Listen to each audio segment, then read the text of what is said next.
Hi, I'm Mr. Burke, and welcome back to my introductory Latin series. In this lesson, I want to talk about prepositions. Last time we learned about a number of cases. We learned that there was a nominative, a genitive, a dative, accusative, and an ablative.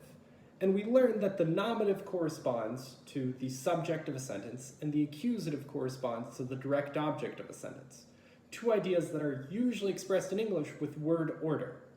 But I'm sure you're wondering, how can there be 5 cases? How complex can English word order be?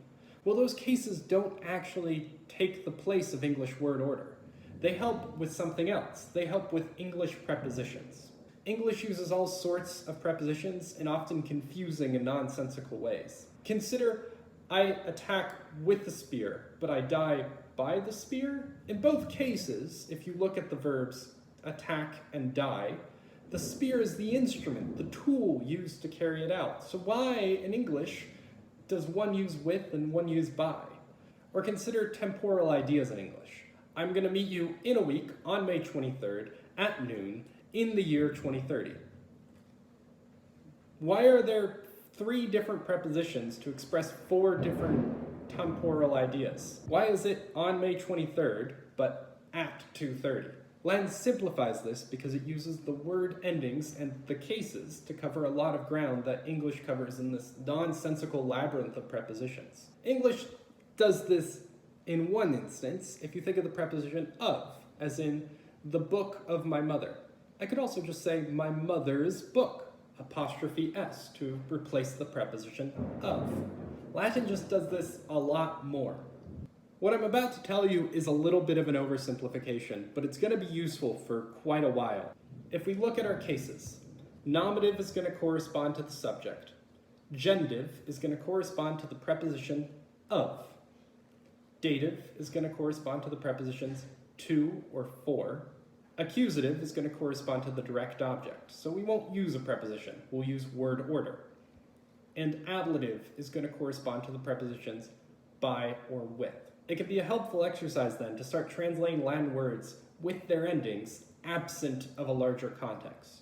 If I give you puella, the nominative, you'll say it means the girl, because we can't use a preposition to express what it means. If I give you puellae, the genitive, you'll say it means of the girl.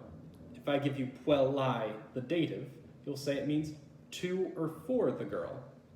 Hi, this is Mr. Burke coming to you from the end of the editing process because I noticed a mistake, so you'll have to excuse the appearance, the lack of bow tie. I know what your question is. In the exercises down below, if you see puellae or something similar, you won't be able to tell whether it's genitive or dative.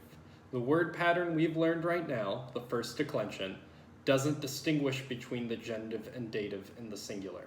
So you will have to answer of the girl, to the girl, and for the girl, if you're trying to translate puellae. In an individual context, you're going to have to try to figure out which preposition makes the most sense. Thanks. Back to the show. If I give you puellam, the accusative, you'll tell me it means the girl.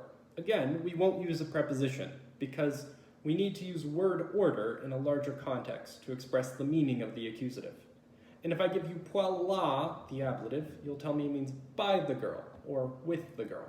It's important to practice identifying the case absent of larger context because it's going to make identifying the case in context easier.